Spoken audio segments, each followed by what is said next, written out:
Ja se po leti svaki dan grem na more. Volim se kupati na jednom lipom mestu kad je prije bil lipi hotel ki se zva Učka.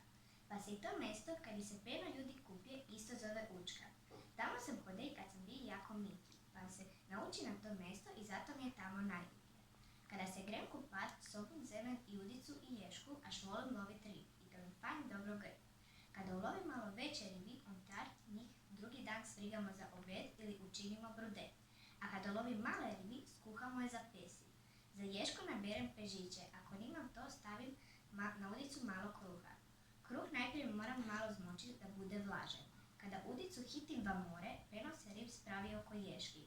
Ribi se onda natežu i duvaju, a ona kad je najveća ćapa ješku. Zakući se za udicu, a ja ju brzo potegnem van. Zvena ju je lipo spravim va sit s morem da još će bude malo živa, da bude friža.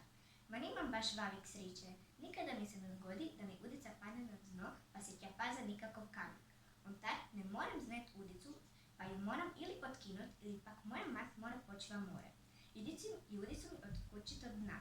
Ma to se ne dogodi šempre, až ja gledam da mi se to ne dogodi. Va Učki je dosta rib, ma kako se ljudi ondje kupuju, ribu idu ča až ih ljudi potiraju. Po zahoju grem na vele mrliće, až je tamo mir, pak ribi fajn podveče zagrizu. Ja sam velik kada čao lovim, pa drugi dan imamo za obed, brudet i palentu. Ante Čakaram, 4. razred, područna škola Omišalj.